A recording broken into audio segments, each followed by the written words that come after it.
What's up, guys? Welcome back to Echoes of Elsewhere, where we shine a light on the forgotten, the hidden, and the downright fascinating places that most people only dream of exploring. I'm your host, Courtney Autumn, and today we've got a guest who's not only explored some of the most incredible abandoned locations, but has also brought them to life through breathtaking photography and captivating storytelling. Enagonio is a true adventurer, a fellow urban explorer, a wildly talented photographer, a musician, and the host of No Tracers, a podcast all about exploring the forgotten corners of the world. They've made it their mission to document these places with respect, creativity, and an emphasis on leaving no trace. And honestly, they're a rock star, literally and figuratively. Kay, thank you for being here, and welcome to Echoes of Elsewhere. Can I swear on your show? I should ask. For sure. I do great. it all the time. Excellent. Love it. So, yeah, let's go through these facts because this is going to be a fun game. Kay and I have decided now we're going to do fun facts, true or false. This is the way. Okay, so you were born and raised in Oklahoma. Yes. Wow, the internet's doing great so far. Great. Didn't even use ChatGPT. You have lived in Dubai, Australia, California, and now reside in Tennessee. That's true. Very good. Yeah. Did I leave out any places? No, that's everywhere that I have resided. Oh, wow. I'm impressed with that. You're killing it. You graduated from film school. Yes. In Dubai, you said? Well, I started film school in Dubai, but I actually moved to Australia where my school was originally created. They have like campuses all over the world. Okay. So I actually graduated in Australia.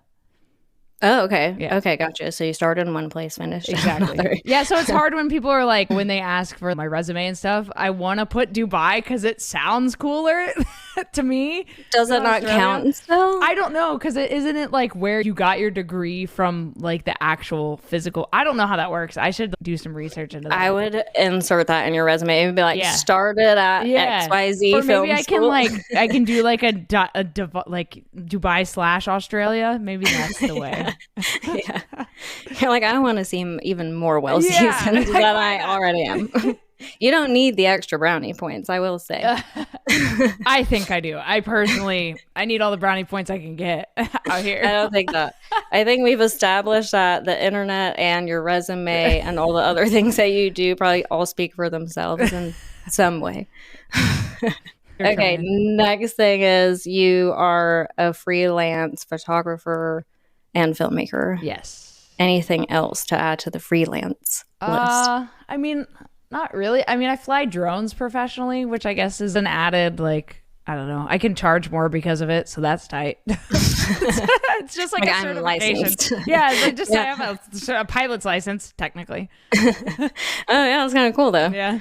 So you are the lead vocalist for the band Chasing Satellites. Yes. I have another band called Matriarchs. It's a LA-based hardcore band.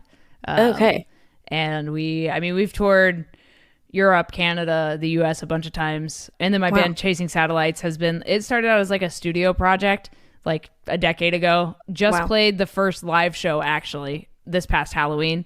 And we just booked a tour for February. So if anybody lives in like the Midwest, we're doing like a little Midwest circle.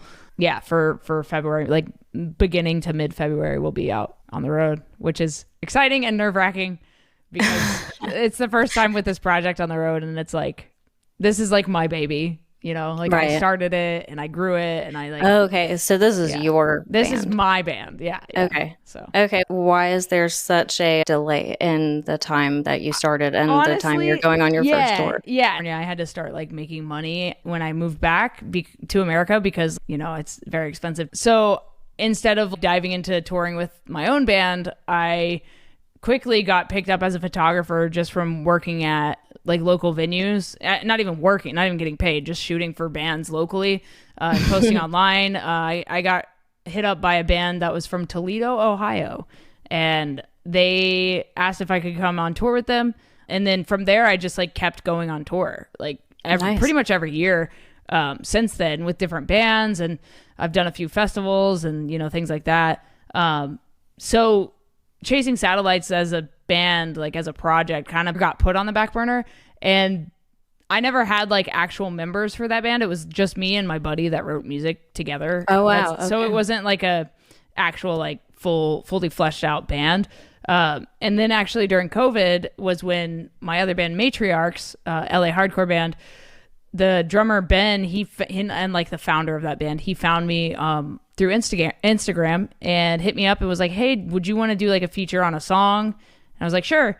And then that song turned into another song, turned into a whole album, turned into me joining the band. We played our first show during COVID at Whiskey A Go Go, which is like this legendary venue in LA, to no crowd. It was a live stream because it was during COVID. So there was nobody. Oh my gosh. Nobody Interesting. there. So my first show with them was literally to nobody.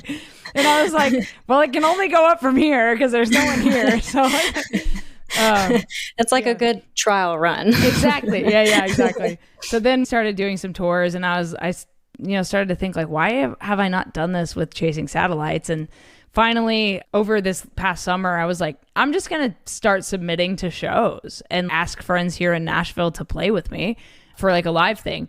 And I've obviously got a lot of friends here that are really talented musicians. So I finally booked something and reached out to a bunch of people. I was like, hi, I have booked something, but help me. So we, my friends and I got together. And one thing I will say that was super difficult was, so bands often play with tracks, like backing tracks. So like harmonies for vocalists, or like added guitars to just fill out the space. Or if there's like synths or production sounds, anything extra, we usually have those in like our backing tracks in like a live playback rig, essentially. That's kind of usually controlled through a laptop by like the drummer. And we also play to a click. So we have like a metronome in our ears. So we stay on time, especially like the drummer needs to stay on time. But you kind of need like all the raw files of every song that you want to play to make those tracks. Because these songs that I love are so old, I'm talking 10 years old, the people that produce those songs don't have the files anymore, or the software they use to like produce those songs, like we use a lot of plugins and things when we're making this music.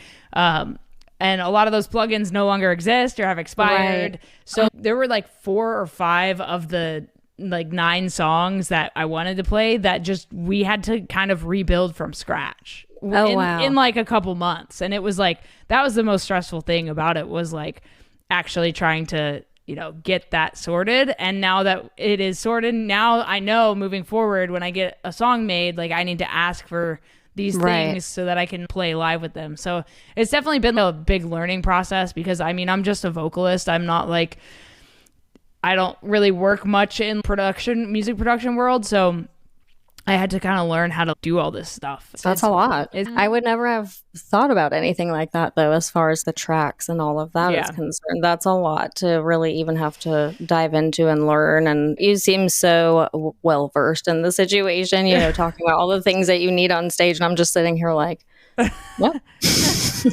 Yeah, it's been a lot to learn, but thankfully I've had a really good group of people around me to help along the way. So right. Yeah, for sure. That's so interesting. So you've been doing music for a long time then, I assume, collectively speaking. Exactly, okay, yeah.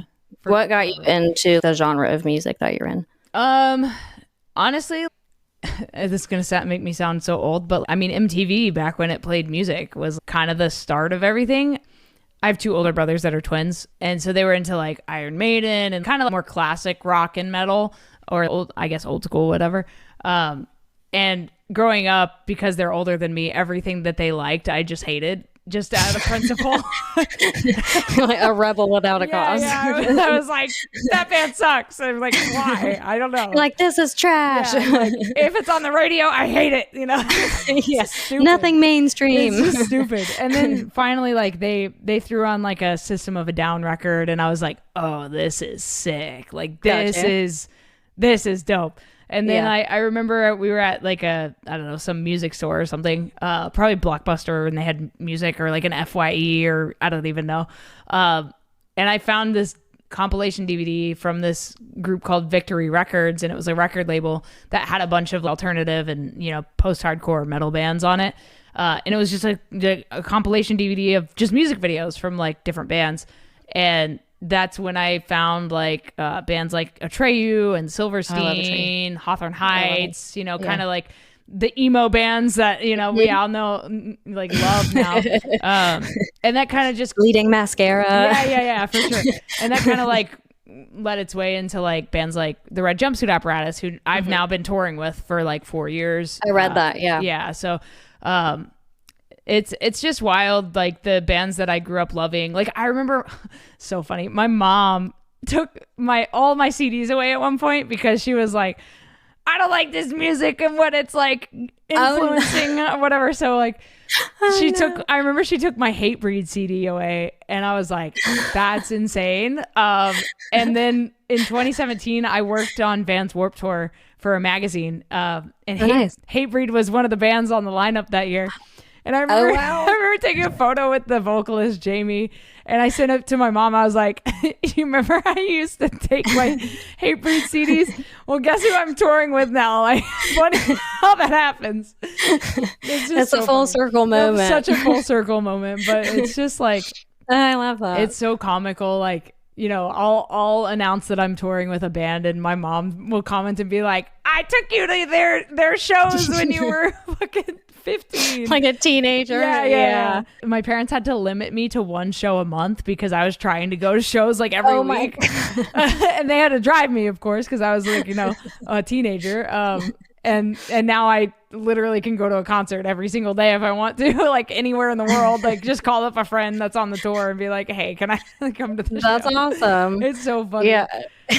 You're like, basically I'm living out all the shows that I missed because my parents basically limited me. Making up for time lost. Yeah. These are all the shows I would have went to. It's so funny. It's so funny. Literally, especially when you're touring with bands I used to listen to. So it really truly is like that. You're like, I'm catching up on all the CDs you took away from me, all the shows you prevented me from going to. It's hilarious. I'm living the best life. And to tie it into like urban exploring, you know, which is like kind of the whole theme of this, which we haven't even talked about, which I think is amazing. We're getting there. It's hilarious. But like when I go on tour, like, you know, we'll get to a venue sometimes at like 9-10 a.m. And if it's in like a city that's a little more run down, like I will go find something to explore in the morning. Oh, like, really? Yeah. So like just to kill time kind of situation? Yeah. So like if we got a couple hours to kill before sound check, you know, I'm going to go walk around anyway and find food and do like the daily routine kind of things of tour. Like, you know, go to the convenience store and get your, you know, beverages. Yeah, just know what's nearby. Drinks. Yeah. Kind of get your bearings. And I remember one of the last tours I did in May of this year was with a group called the Emo Orchestra, and it's a full orchestra, like a 16-person orchestra with a band, like a rock band, and they just play emo bangers, and it's sick. It's like an emo night, but with like a band, and it's like, so the motto is looking them up. Yeah. Oh, it's sick. The motto is emo but fancy. So everyone like dresses up and comes to the show, and it's like in a nice theater. It's not in like a dingy bar. And it's sick. So yeah, we played a show. I'm not going to say where it was because I don't want to give away the location of the spot, but it was in this kind of rundown area, and there was this sick, like clearly abandoned, like high-rise apartment building. And I was like, I'm going to just go see if I can like get in. And sure enough, the back door, it was like an old wooden door, and it had a window, but the window was just blown. There was no window. Someone knocked it out. So it's just a frame. Just a frame of a door.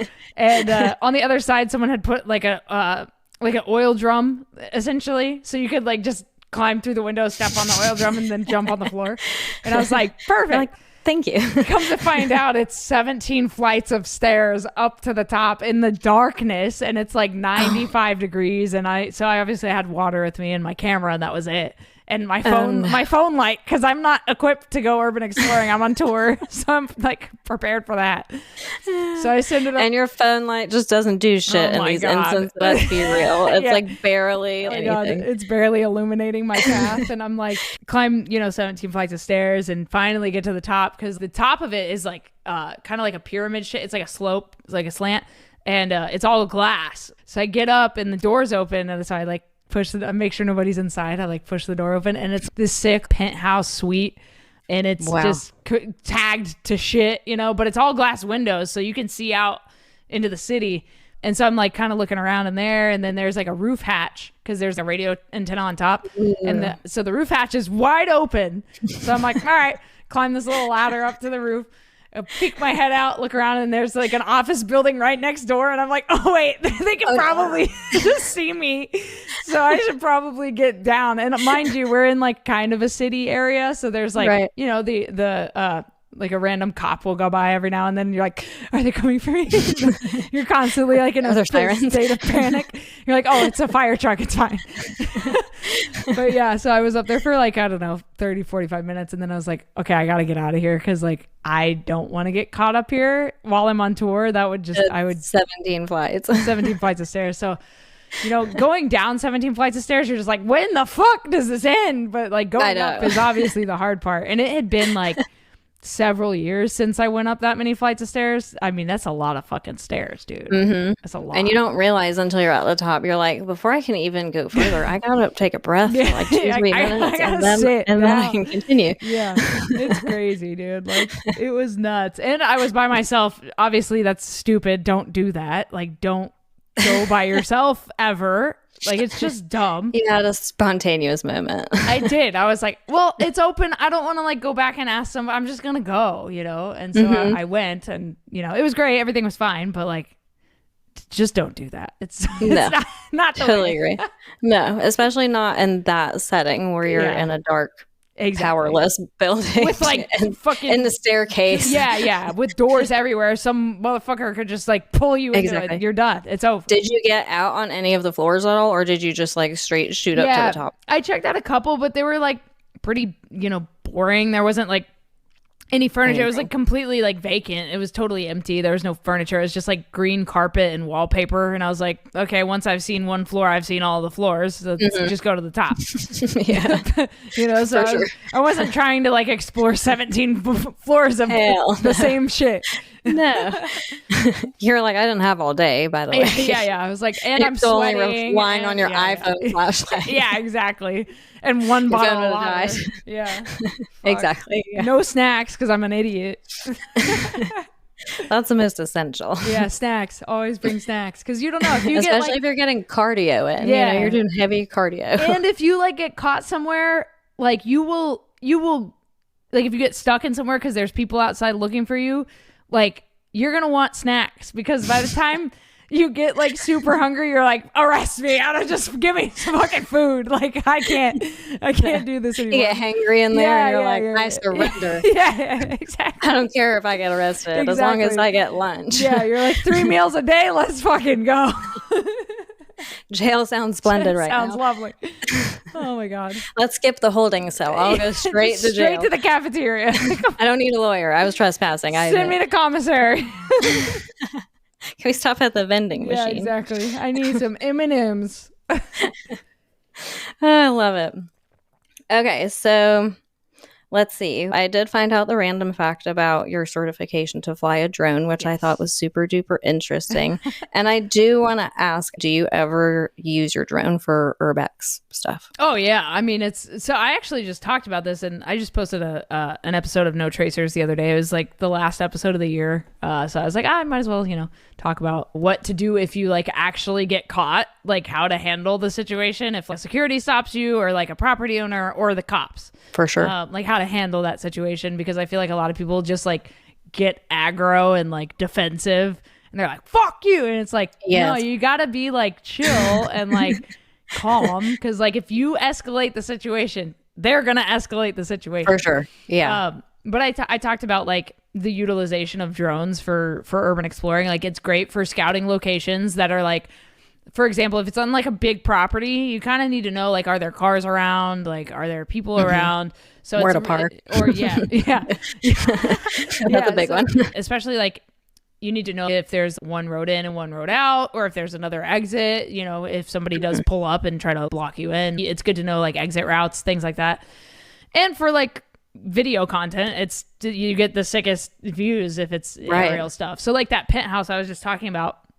So after I explored, I went back like kind of to the venue and launched my drone there and flew over to the building and did aerial stuff around it to get those like exterior shots to kind of show the scale of this place. Because If it was just me climbing 17 flights of stairs and GoPro footage, like nobody's gonna give a shit. Where's the reward in that? Like it's just darkness. For what does the building look like? Yeah, like where are you? You know, so especially like with the inside of the penthouse looking so cool with the glass, like what does that look like from the outside? You know, so a note for people that do have drones and do urban exploring: make sure you go up like as high as you can, which the FAA rules is 400 feet above the structure that you're flying.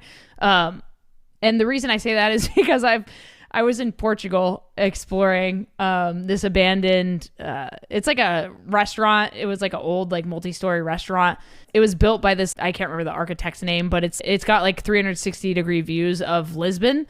It's all covered in graffiti. Like the security guard was basically like, sure, go park your car inside and go check it out. Like didn't give a shit. Oh, nice. Which was cool.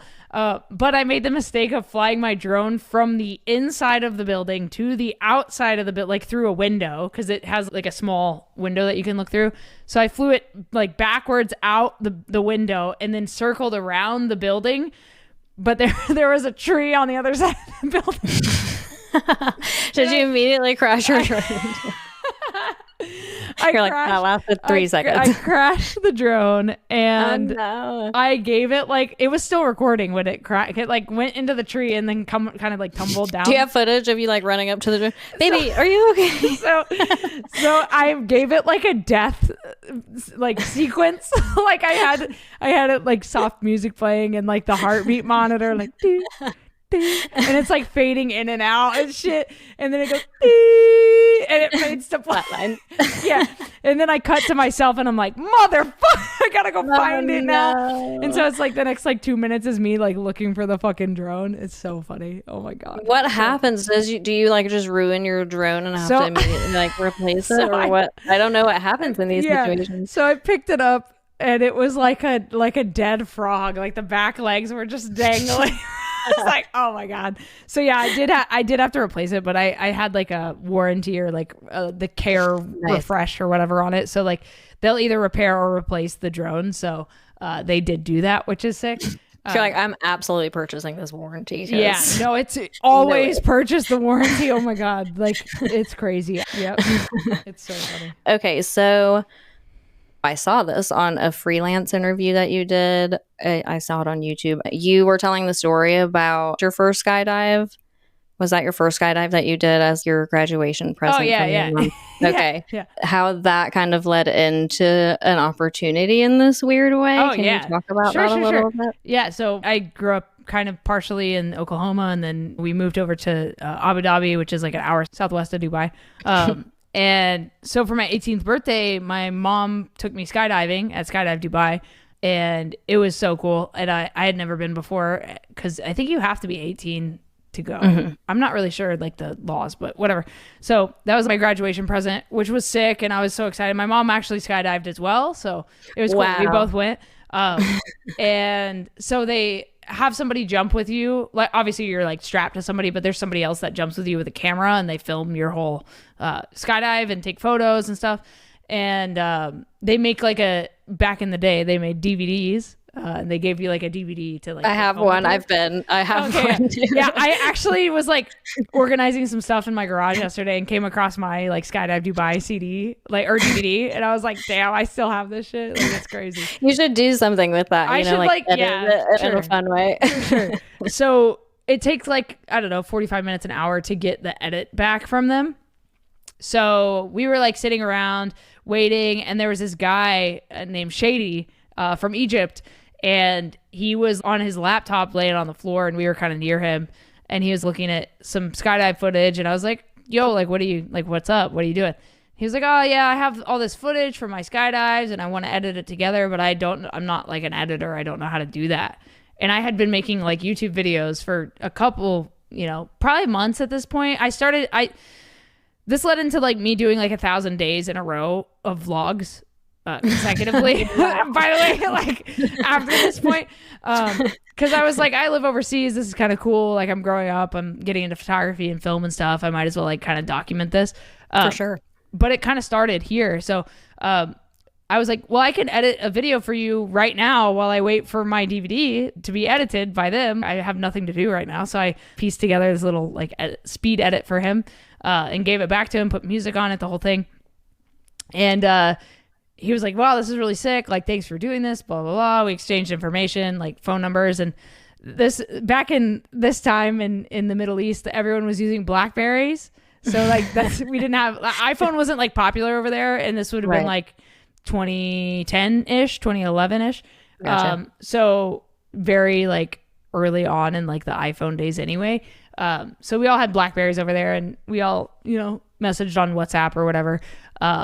And so like 2 weeks go by. I'm trying to figure out what to do like as far as higher education goes, because my dad gave me two options. He was like, you can either move back to America and go to like university, or you can, find something here. And I wasn't sure I wanted to go back to the States just yet. And I had taken a photography class with some guy who basically was teaching photography in a random building. And gotcha. I don't know how we even found this. And we probably met the dude somewhere and he was like, come to my photography thing. Anyway, I ended up assisting him on a photo shoot. And he like gave me his like old camera and I took some like behind the scenes photos. And it ended up being for Evo magazine, which is like a British motorsports magazine. That's nice. Who he was shooting for. So we took 2 of the New Year's Maseratis, like the new model that year, and 2 Formula One race car drivers out into the desert. And they raced around in the desert. And this guy took photos of them. And I was just there like witnessing this crazy shit happen in Dubai. Probably like get into this because this is sick. And so I found this place called SAE Institute, which is the School of Audio Engineering, but they have campuses all over the world and they teach more than just audio engineering. So they do film production, games design, animation, like audio engineering, obviously, a bunch of different things. So I told my dad about it. I was like, hey, can I just go to this trade school and get like a bachelor's degree? And because I didn't want to take like math and science all that and BS. Shit that I don't need. I just wanted to like make movies, and I was like, can I just go to like a 3-year trade school? And it was like year long, so there wasn't like summer break, so it was 3 years instead of 4 for a bachelor's degree, which I was like, sick, expedite this a bit. So he's like, yeah, sure, like let's do it. So I ended up moving to Dubai at 18. Fucking so crazy. I moved in with a colleague of my dad's, somebody that worked for his company just in their Dubai office. So I ended up moving in with her for a bit and then moved to like my own place a little bit later. But 2 weeks after I moved to Dubai, I get a phone call from Shady, the guy had edited his video while I was waiting for my DVD at the Skydive Drop Zone. And he goes, hey, the CEO of the Skydive Drop Zone, Chris Pope, wants you to come intern at Skydive Dubai as like a videographer or editor. Are you interested? And I was like, yeah. Yeah. Of I was course. like, funny enough, my school is like 4 minutes down the road from the drop zone. Wow. So I would I would go to film school and then take like a $2 cab ride to the Skydive Drop Zone after school every day and like just film shit. Just film little documentaries. And so were you doing like the jumps too? Were you like that person? I got to do a bunch of like free tandem jumps. I never got my certification to skydive because I couldn't afford it at the time. It's like kind of expensive, the training. Yeah. And I was already like doing film school and like skydiving is sick. Student. But yeah, I was like, I can't afford this. So I just like, I got to jump with them a lot though. So I didn't really have a need to like do that at the time, but it was cool because like every major celebrity that would come to Dubai would go skydiving, have photos with all these random people like Usher and there was this dude that skydived from space with Red Bull like back in 2010, I think, Felix Baumgartner. So he came for the Skydive World Cup, which was held in Dubai one year that I was there, and I got to interview him. And nice. But I was a stupid like 18, 19-year-old. So my main question to him was, when you were going up to space before you skydived, how many times did you have to pee? Like, why? Why was that my question? He was like, yeah, my suit was made for me to be able to just do that. And so like, he answered my questions. It was great. But it's so random. I would have been like, better question. How many times did you shit your pants? Yeah, like, did you shit your pants? Because it would have been several for me. Like, did you almost actually die? But yeah, so he came there, and then Katy Perry came to perform with Usher. And so Katy Perry didn't skydive, but her whole dance team did.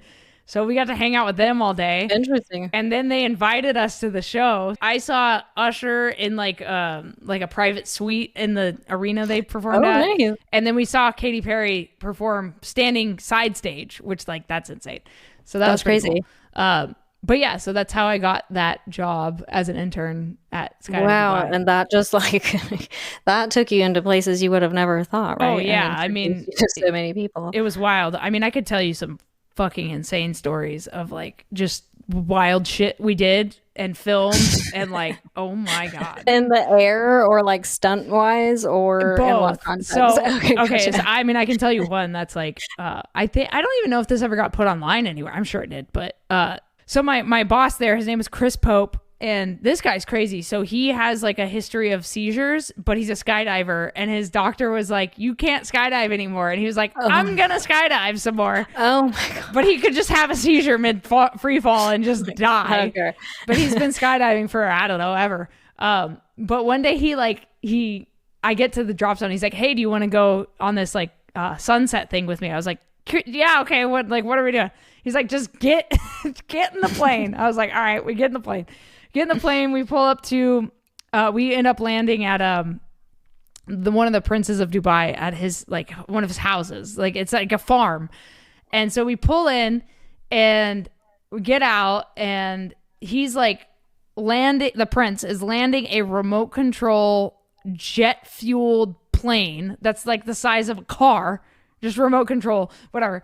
And pulls it into like an airplane hangar, and I'm like, what? So I like, what's happening? I like walk around the side of the airplane hangar and peek inside the hangar, and it's literally an airplane hangar full of remote control toys.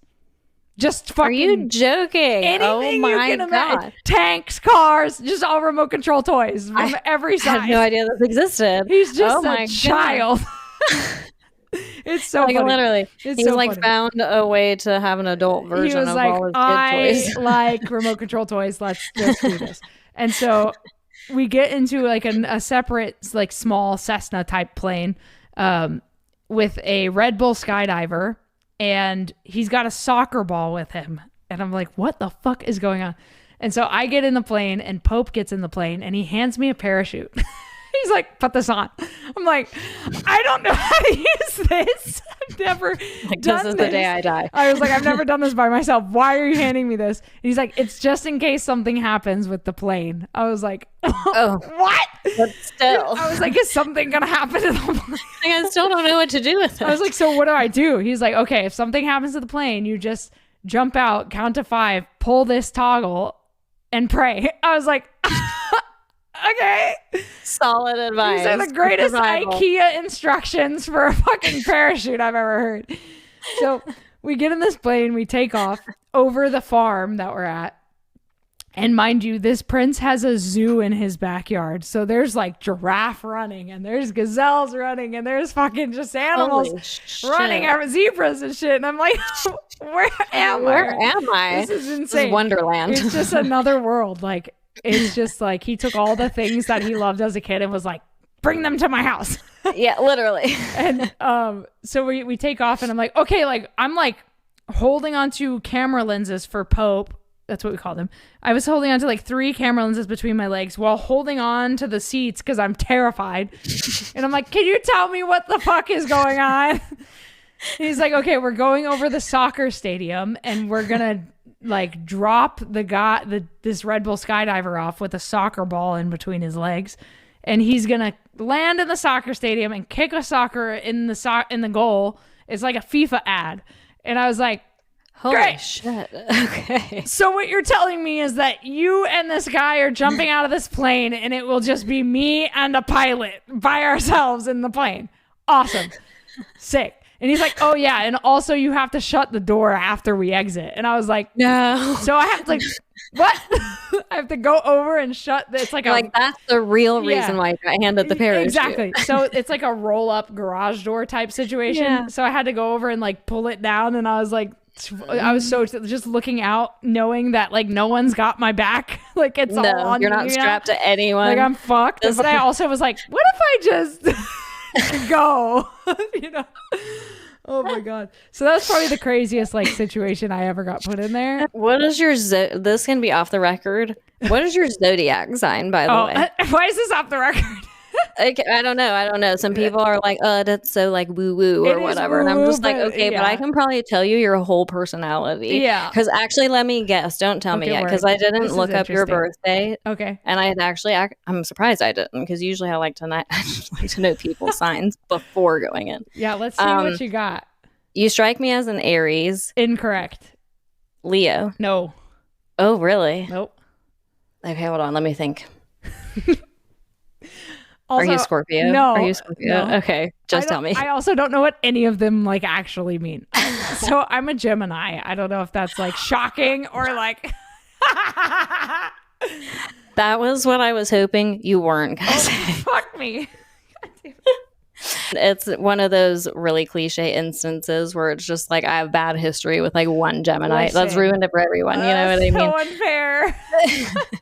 You're redeeming the Geminis. Let's so at go. least there's that. Thank God. Would have been my last guess though. That's crazy. I don't know what it means. You have a lot of fire sign energy. That's why I said Aries first. Aries is a fire sign. They're like very outspoken, don't give a fuck about the rules, regulations, usually do pretty well at like most of the things they put their hands on that they're passionate about, all these things. So like you fit the bill perfectly. And I was like, they've got to be a fire sign. So that's why I said Leo next, because that's like, oh yeah. But right, Leos, I have a lot of history with like bad history with Leos. Like dating or yeah. No, Leos are crazy. They're crazy people. Yeah. Yeah, hell yeah. They're temperamental as hell. Yeah. Yeah. Fuck. Totally. Fuck them. Yeah, Leo. My mom's a Leo, so it's just you gotta stay in your lane, woman. You better chill. So, with you having lived in places like Dubai and Australia, do you feel like urban exploring is easier or more difficult to do, like in comparison to here? So, I didn't get into urban exploring until I moved back to America, which I hate. Oh, really? I hate that. Shit. Because like if I had been into it back then, I would have probably been deported from everywhere. Inevitably, you would have been back here. Oh yeah, for sure. But yeah, I didn't get into it until I moved to LA because and I got into it because I went to a photography meetup, like a street photography meetup. And somehow the topic came up about like abandoned places, probably for photo shoots or something. And I was like, man, I really would love to get into that. And like the same day, one of the guys at the photo meet was like, I can take you to a place right now. Like there's one down the street. I was like, let's go. So the first place I explored that was abandoned was like an old army, like military warehouse. I don't really know what they did there. Nice. 'Cause it later got like turned into like a flea market, and then it was completely abandoned and just fully tagged up floor to ceiling. And so the first time I explored something was also my first run-in with security, which is just hilarious. So we like walk in, and he had been there before. But the security guard like walked out of a back room or something and was like, man, I told you not to come back here. And I was like, are you fucking kidding me? And he was like, they're like guilty by association. Yeah. I was like, God damn it. He was like, y'all gotta leave. And I turned around, I was like, hey, if I pay you like $50, can we just like explore for like an hour or something? And he was like, yeah, all right. So he's like, you have good one tactic. He's like, you have 1 hour. I was like, all right, word. So we did it. We explored for like an hour and then dipped. Nice. So when in doubt, just offer the security guard money because carry cash on you. Yes, always carry cash on you, because more likely than not, he's getting paid $13 an hour to sit in a seat and watch fucking sports on his phone. Like he doesn't give a shit. Bored out of his bored mind. As fuck. Doesn't give a fuck. This is the only interaction he's had in 6 hours. Exactly. So, and you know, I wasn't an asshole, and we weren't there to like vandalize shit. We just wanted to take photos. So like, I always carry like $50 in cash on me, and it's gotten me out of a lot of situations. It's a bribery tactic. I'm saying. I also you can pay anyone off. Yeah, I mean, seriously, except the cops. Don't do that. It's against the law. But like we explored this abandoned water park that's like super well known out in like California.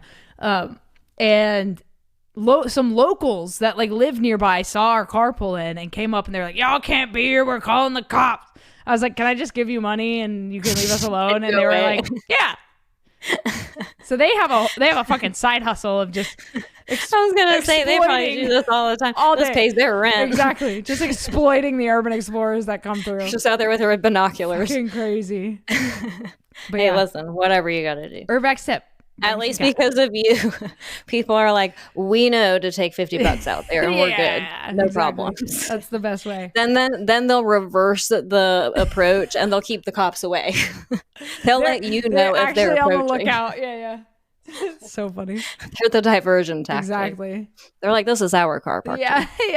So we needed another space. So funny. That's great. Well, that kind of sucks. Do you feel like that's missed opportunity because you got into urbex later after you left? Like, I mean, I don't know. I think everything's like, hindsight or whatever. But I think I was so focused on like school and stuff back then that I don't even know if I would have done it. And plus, like in Dubai, there's a couple like abandoned things, just mostly because, someone will come in and start building like a hotel and then just like run out of money or something. So that's kind of like the only things out there. But also the laws in the UAE are like very strict. Like if you get caught stealing twice, they'll like cut your fucking hand off. Like, holy shit. It's not the place. It's not the place to go trespassing, No.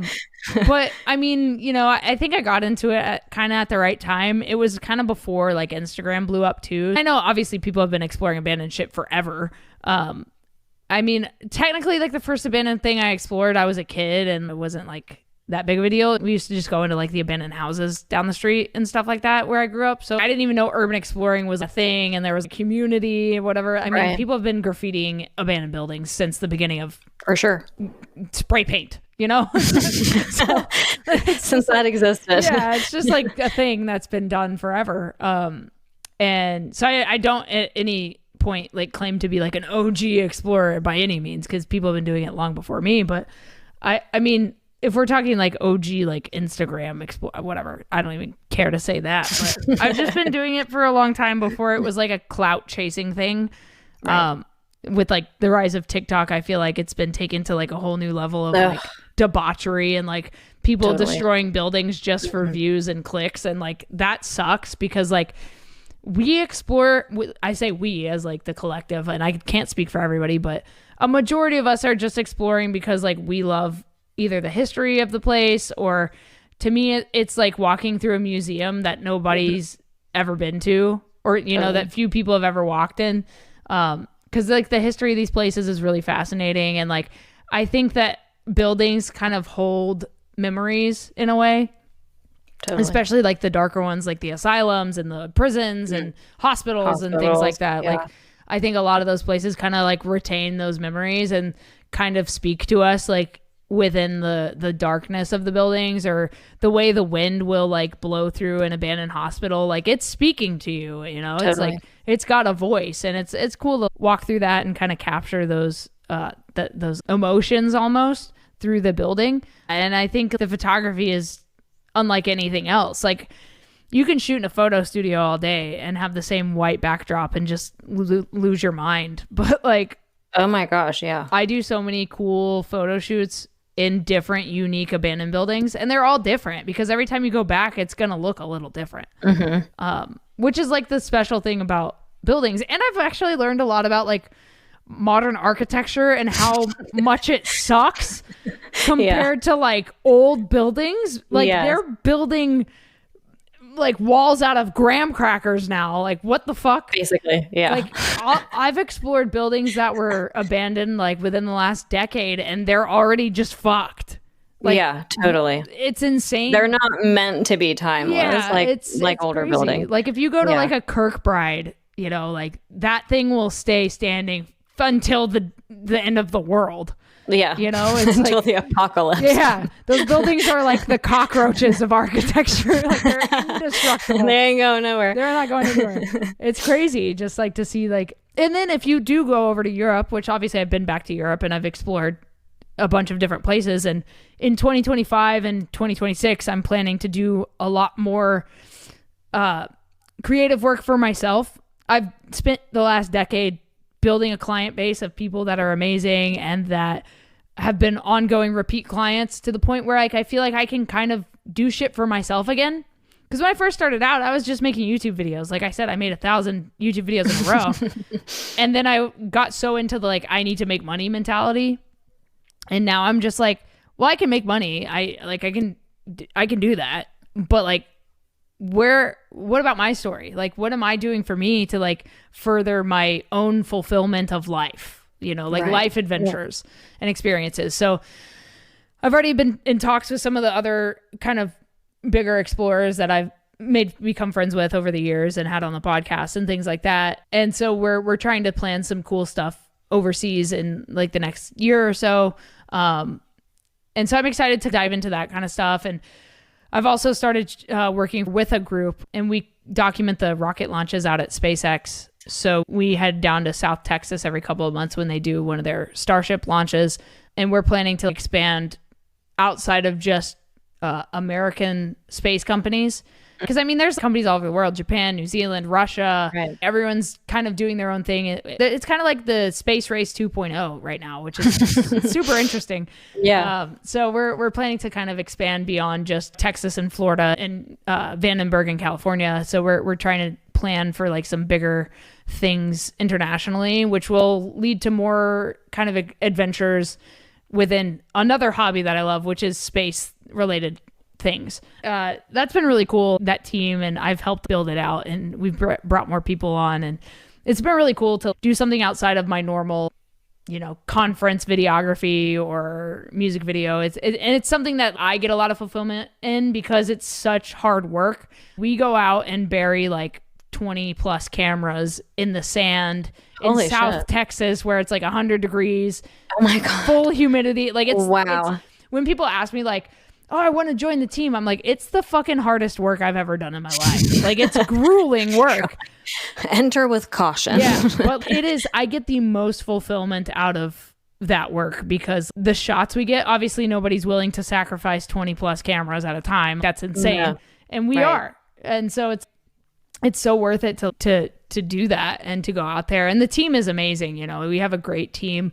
And like I said, we're planning to do some wild shit. We have really crazy ideas, so I'm excited to like move, especially with you there. Yeah, no, like, dude, the craziest fucking ideas. If I should like say this publicly, because anyway, we have this like crazy idea to go to a place that happens to have some abandoned stuff that's really well known, and we may or may not have like a way to get into this place. Ooh. That is, you're just not allowed to go there, but like we may know somebody that's connected with somebody in the government that can get us into this specific location. Yes. So that will be. You're like, I will have the golden ticket. I will have the Wonka ticket through a friend of a friend of a friend that is really high up in a certain place's government. So we'll see what happens with that. But urban exploring is going to ramp up. I will say that. And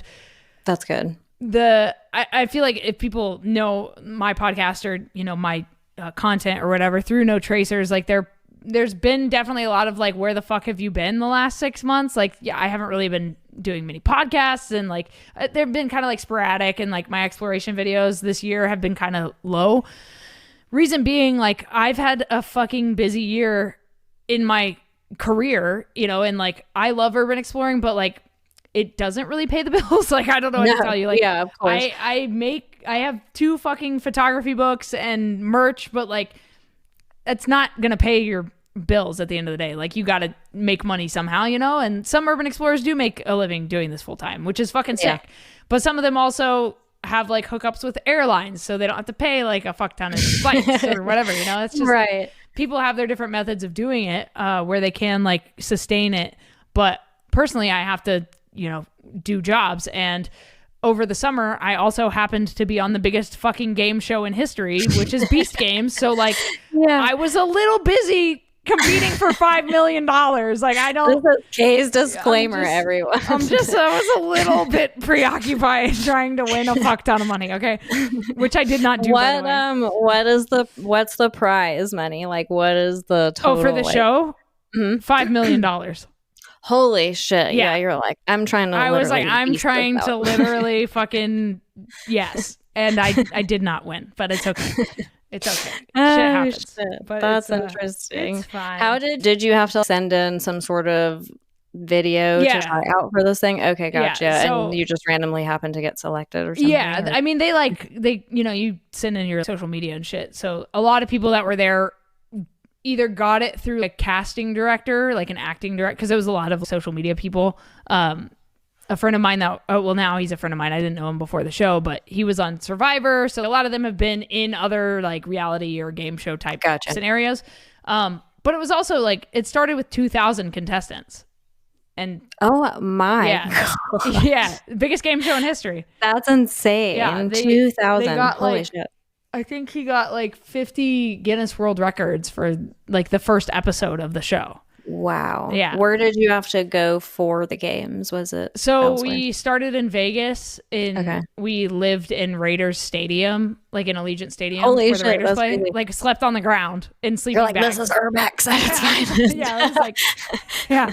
But luxury urbex. Yeah, no tech, no phones, no smartwatches, no caffeine, no drugs, no alcohol. Oh my God. Oh, no caffeine. What do you mean? That was my one you vice. Can't have anything to your advantage, I guess, right? I was like, holy shit. When they texted me the rules, they were like, no drugs, no alcohol, no caffeine. I was like, my one vice is caffeine. Like, what the fuck? Like, how can you take that? Fuck the drugs and alcohol. Yeah. I need coffee. I was like, I'm straight edge, but I love a good fucking soda. What the fuck are we talking about? The only thing that had sugar in it was the odd Gatorade you would get every now and then. And so I was like, give me all this. You're faking dehydration at every turn. I need more Gatorade. I need some electrolytes. So yeah, the first part of the games was in Vegas, and it was over like 4 or 5 days. I don't really know because we didn't have a phone or we didn't know what day it was. Oh my gosh, I even put that in perspective. Like, it was wild. What time it is. We had no idea. We just knew that we had to film at night because the set looked like shit during the day because of the sun. So we slept from 7 a.m. to 11 a.m. and then we're up all day with nothing to do. No phones, no TVs. You can't leave? No, leave. Holy I mean, shit. you could even leave. though you're only recording at night? Yeah, I mean, you could leave. There's an exit. Like, a lot of people did leave because they were like, I'm over this. Like, they were just bored. Are you serious? I swear to God. Or they were like, I need to call my boyfriend. No, they were not cut out for it. Literally, people were like, the food sucks. I'm leaving. You know, it was like, holy shit. It was insane. But people were like, so the ground. They would not survive the Squid Game. Oh my God. They would die. Literally. Instantly. Game 1. Yeah. Dead. It was just insane that people were just like, I'm out. Like, what? You could win some money here, but you're just like, nah. But just the principle, Yeah. the setting you're in, and you were, I don't know, you were chosen for this. Yeah. When I imagine if it's 2,000 people, I can't imagine how many people were trying to put in to be there. Like, it still had to be a selective process. So over that 5 days, we whittled it down over the course of 4 challenges to 1,000 people, which was just insane to watch it like just cut in half. And then 3 weeks later, we went to Toronto and competed. So that Vegas stint was for Mr. Beast's YouTube channel to get everyone to go over to Amazon Prime, which is where the actual show is. So this was his way to like, his call to action was like, go watch the rest on Amazon. So then we went to Toronto and competed, and I got eliminated in a team challenge, which sucks because it wasn't of my own doing. You know what I mean? Like, I didn't have control. It was like the happenstance of the situation of that game we were in. Basically, someone in our row of 80 people had to self-sacrifice to let the rest of us keep competing, and they don't get any money out of it. Like, who would want to, that's ridiculous. Right, of course. So we ended up being one of the last 3 rows remaining, and the last 3 rows all get eliminated. So we ended up, shit. So it was just happenstance. So we got eliminated and had to fall through. If I was in a different row. Yeah, I know. And it's the psychology behind that game was actually super interesting because, like, so we all had these like numbers on our jerseys that we got in a game in Vegas. So we had to play capture the flag, and it was like 1 through 1100, and then we ended up getting rid of 100 in the last game in Vegas. But my number was 320. So like, if you think about it psychologically, the first couple hundred people are like the athletes, the strong-willed, the go-getters that really want to be there, and the later numbers are more hesitant as a personality type, or like apprehensive, or waiting for a better opportunity. Gotcha. And then towards the end Makes of the sense. like number of flags, then people are starting to panic because they're running out of opportunities. So that kind of tells you how That's a panic crowd. Exactly. So the 3 rows that got eliminated were basically rows 1 to 300, because obviously we don't want to self-sacrifice because we want to be there the most. Yes. Yeah. So it was just interesting. Like they should have put us in a random order, because then it would have been more fair. Yeah, because then you take all the good people out. Yeah, they like did themselves a favor. No, they did themselves a favor for sure. Yeah. But like, it's just crazy, like psychologically, to think about. That is true. Yeah, like they took out the advantage kind of situation. Exactly. Yeah, they're like no smart people, exactly, and no athletic people. So yeah, we got out, and it's been interesting watching the episodes after me, and everyone's been texting me and commenting and like, who won the 5 million? And I'm in a group chat with like 700 of these players, and nobody has said anything, which is awesome. Like no one's told us. Y'all are like a vault. It's sick. No, it's so sick. Because like I want to find out with everyone else, like who won, you know? Yeah. And what's interesting is like you brought up like Squid Game, like the Squid Game show, not the scripted show, but the game show that they made on Netflix. The lady that ended up winning that, she won $1 million, right? And so usually on a game show like that, of that like scale, it takes about a year to get paid. It just does. I don't know why. It's just the process it takes. So you don't walk away with your money. They don't wire you a fucking they don't Venmo you. No, it takes a while to like get the money, and because you have to go through these like regulations and like all that shit. But that lady, I think she did some interview, and she was like, the amount of PayPal and Venmo requests she got when the show came out, and she was like, I haven't even gotten the money yet. Like, leave me alone. People are serious. And that was like $1 million.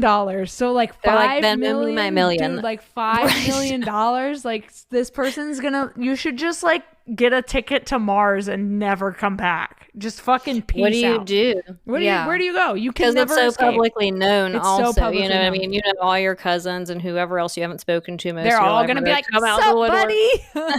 Even hey, me. Remember when? Like, I didn't get that far because of the team elimination, but even I had people that I've never been really close to hit me up and be like, "Sup, buddy? How's it going, friend? Saw you were on a show," and I'm like, "I didn't get clout shit for you. Fuck off."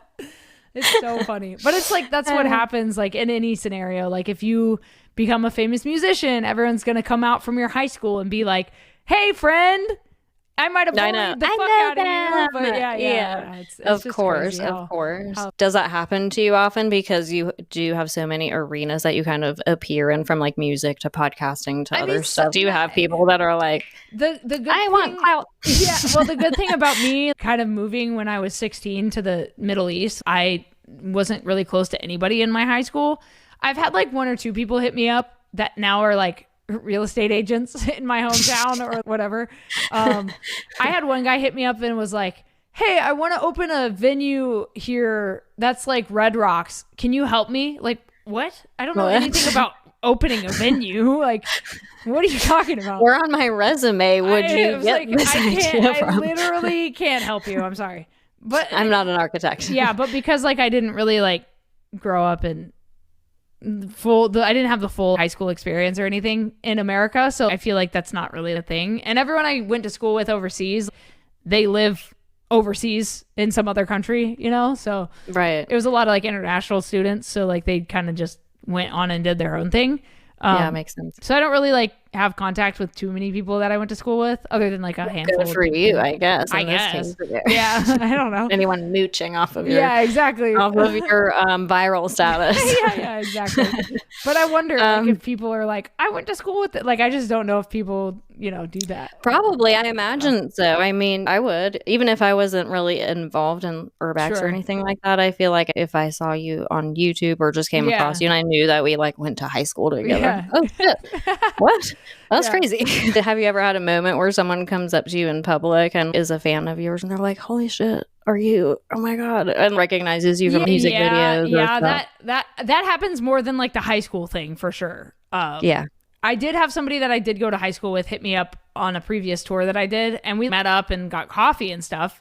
But I mean, that was about it with that. And she's super cool. And, you know, we caught up on like what she's doing in life.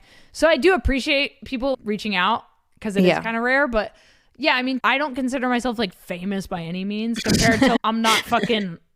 That's just me. Halsey or, you know, I'm not, you know, Tom Cruise. You know what I mean? Like there's like levels to fame, if you will. I see what you're saying. But yeah, I mean, sometimes people recognize me at an airport or, you know, at like a public place. It happens sometimes, but people are usually pretty chill about it. Like we've never had any crazy. I've never had like a crazy situation. Yeah, it's yeah. never been like insane or like I've never needed like security for like a bodyguard. Yeah. So I have a friend that I actually made a documentary about him because he was the head of security for Vans Warped Tour when I did a full year of Warped Tour. And after Warped Tour ended, all the crew members went on to do other things. So a friend of mine went on to be Billie Eilish's head of security. And so I've seen her a couple times in concert just because he's, you know, her head of security. So he kind of knows the team and stuff. And I always tell him, like, I hope I get, which is a crazy thing to say. I always say, like, I hope I get to a level where I need to hire you. Just because he's such a cool guy. Like as just a person, and I love what he does. Like he like gave Billie Eilish her life back. Like she was able to go to the grocery store or do like normal person shit. Yeah. Whereas before she had private security, she literally couldn't leave her house because she would get swarmed. At the same time, do I want that kind of recognition? That just seems like a lot. It's a lot of pros and cons. Yeah, you know, and I think it takes a certain kind of personality to have your personal life constantly invaded or your private life. Exactly. You can't ever shut the blinds and cast the world out. Well, I will say like being in the public eye, even though like I said, I'm not on the scale of Billie Eilish or, you know, anybody like that, but I definitely have had a hard time with talking about like personal relationships online. You know, like people post their like significant other online. I've always had a difficult time doing that because I feel like I've had issues, and this was years ago, where people would DM my partner and be like, Kay cheated on you with me during the summer on tour. And I had never met this random fucking person, but they're just trying to like sabotage. For why? Like, what do they get out of that? Be trolls. Yeah. But it is a thing. Like people will try to meddle in your shit. Yeah. So totally. I try to keep my relationship pretty private. But then there's like a jealousy thing where it's like, why aren't you posting about me? Like, are you ashamed of me? Like, so I'm just it turns into something else. Yeah, which like what I can't fucking win here. And so I'm just perpetually I can't win for losing here, guys. Just perpetually single. You know, I don't fucking I'm just done trying.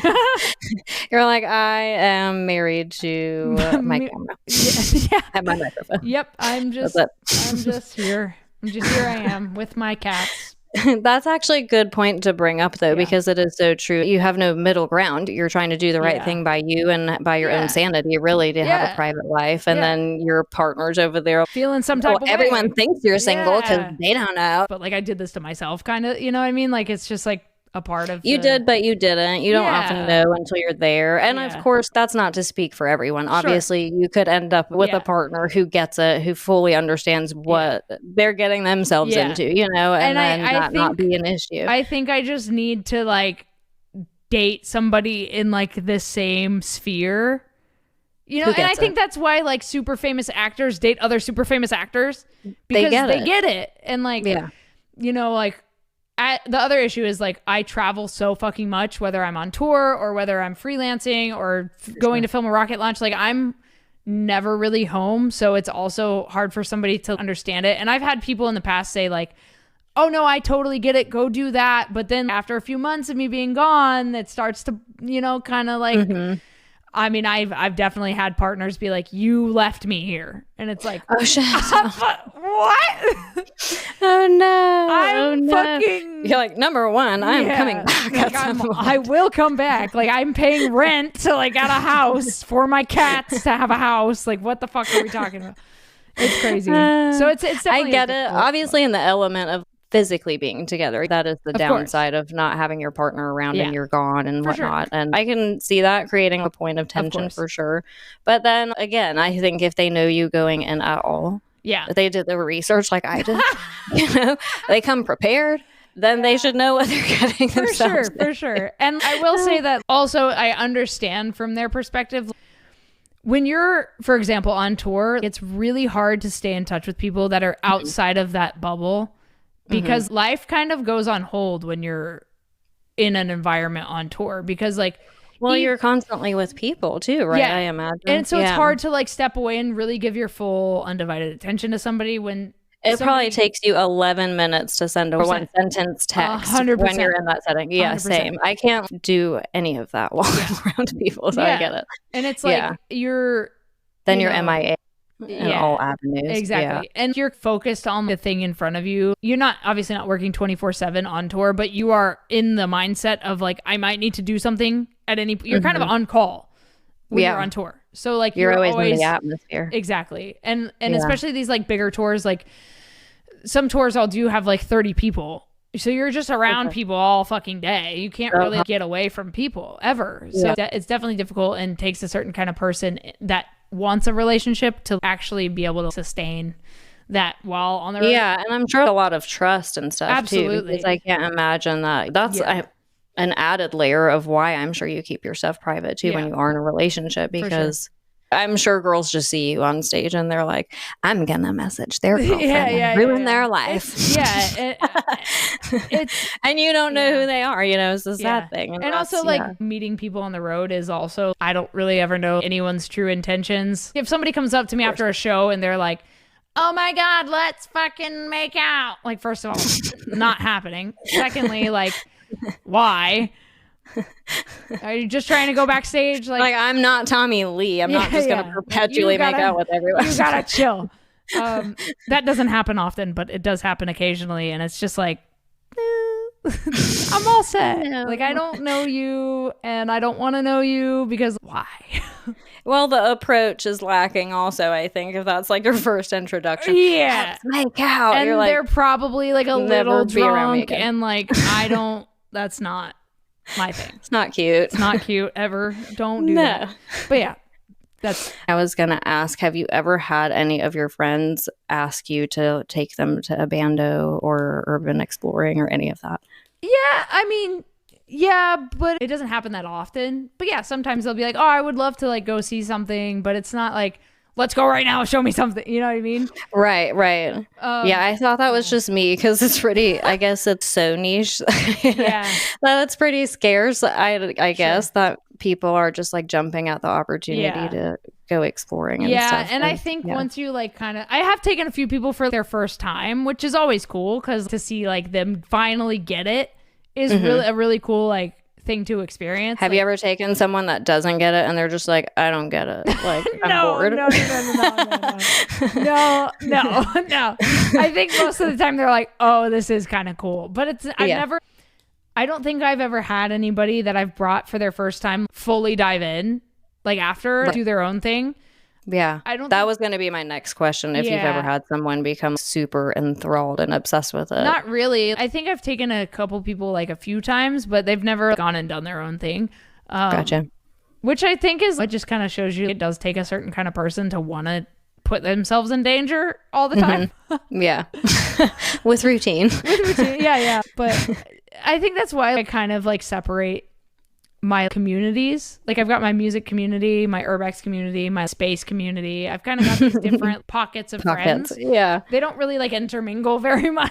I imagine not. They're different kinds of people. And like we talk about different things in those different settings. So it's like, you know, it's interesting that you brought up how you kind of got into urbex, because I notice so much now being on the wavelength where I'm researching a lot of places before I go explore them. And I'm realizing that sometimes I resource things that are related to photography. A lot of photographers do it sometimes without realizing it. They're in a bando.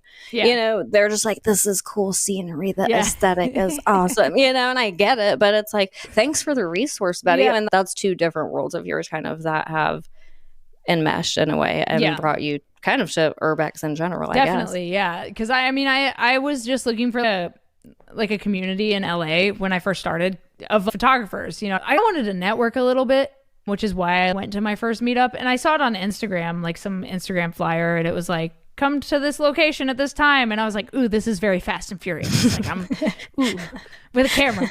So I showed up and there was people cosplaying and there were supercars or like motorbike people or nice. Fire breathers, just like crazy shit that you can just photograph for free in the streets.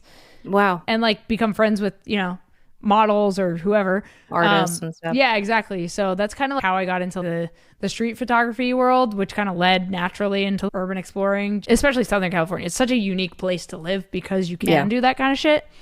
I will say that is one thing I missed was getting out of the city in California and going to do other stuff.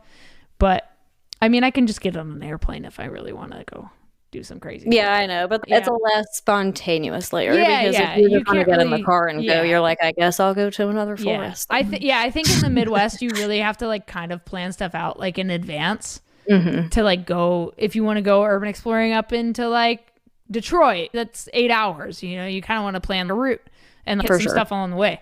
So I think it takes a little more planning and it's less of a spontaneous thing.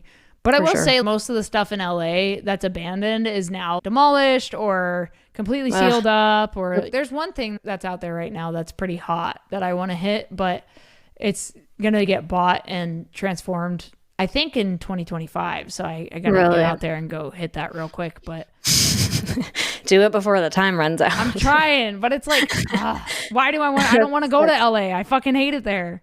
Yeah. I hate that. Well, is there any other incentive though? Is the question. That thing, like, add some other things to your map. Like, can I find an excuse to go there for like a music thing or an acting thing, or it's just got to be like, and it's so crazy because I was like next door to this specific building last time I was in LA, but I just didn't have time to go to it. Oh no! Yeah, because I was working at a convention. Regrets. I know. I was working at a convention and didn't want to go by myself. And I hit up a guy. I was like, "Yo, do you want to go hit this?" And he was like, "Yeah." And I was like, "Cool, let me know when." And then he just never hit me up. Oh no! And I was like, "God damn it!" You're like, I can't go solo. I could not. This was not the place to go by yourself. This is not. Well, that's what I was going to ask. I assume by our narrative so far that you do not, if you can make a choice and be planned, you don't explore alone. Yeah, it's definitely, I've done it a handful of times, and every time I've just been terrified the whole time of dying. Yeah, you have like that added layer of anxiety. Yeah, like it's just scary. It's just scary, and I don't know, it's just not worth it. And I have done it a couple times, and it's cool. Because you're like on your own timeline and you can take your time and do whatever, but like, and no one's getting in your shot. Yeah. But if something happens, like nobody's coming to help you. And that's terrifying. That's terrifying. Like my buddy just fell through a pool, there was like a pool cover that was covered by like, I don't know. Oh no, he didn't even know. Yeah. Or, debris or whatever. And he took a step to go forward and just fell through this pool cover. Fucked up his leg real bad, and thankfully his friend was across in another room of this building and heard him screaming, and she went and helped him out. And I don't think he had to get surgery, but he had to do like extensive PT on his leg. Oh shit. So he's like out for the count right now. I sent him a gift box, like a care package, and it had a t-shirt on it with a little stick figure and his legs all wrapped up and he's on crutches. And it says, "I do my own stunts." I got him a get well soon card, and it's a dog with a cone on, and it says, "At least you don't have to wear a cone." And I think I got him a mug and like a blanket, just some like random shit, just to send him somewhere. But, if nothing else, that's also a token to remember this instance. Yeah. So you can laugh about it later. Because that's all you can do. That's a healthy thing to do. Yeah, all you can do is laugh about it after the fact. And he's alive. So it could always be way worse. People have definitely died in abandoned places, falling through elevator shafts, off of roofs, like shit happens. Dehydration. Apparently. Oh my God. Yeah, just crazy stuff if you really think about it. No. Is there a number of people that you consider too many people to take exploring? So in the podcast I just posted, I was joking, but I was like, if you're bringing 14 people in a band, that's too many goddamn people. You'll bring a classroom. You're gonna get caught. Like, you're getting caught for sure. Yeah, no one's gonna be on the same wavelength. I think the most I've had when we did one of the boxing fights, I think there was like 9 to 11 people, and that was a lot of people to get in and out of a building. That's a lot. was a lot of Yeah. people. That's a lot. I think more than like 4, you're kind of pushing it. You're Agreed. kind of pushing it. I did an abandoned jail and we had 4 people and a cop pulled up and camped outside the building, like the only way in and out. Oh no. And so we were like, oh fuck. But we could have stayed there all day, but I had a film screening for a movie I was in that I had to go to at a certain time. And I would have bailed on that to stay in the building, but my mom was showing up to the screening. So I was like, I can't just not. So I was like, we have to get the fuck out of here. Like, Mom, I was stuck in a bando. I was like, I have to get out of this place. And so we ended up finding some rope and it was a jail. So there's bars. So we wrapped the rope around the bars and like hoisted ourselves out a window and had to climb over these like decommissioned cop cars and climb a fence with razor wire at the top. But there was the fence and then there was a pole sticking out above it. So like we had to like climb up the pole and go around the razor wire and then climb down the backside of the fence and then drop down on these train tracks and then go back up around the side. Holy shit. And the only way we got away with it, I think, because we parked right outside the building and there's a cop and then there's our cars. I think the only reason we got away with it was because we had our skateboards with us. So it just looked like we had just come from skateboarding somewhere. That's so genius.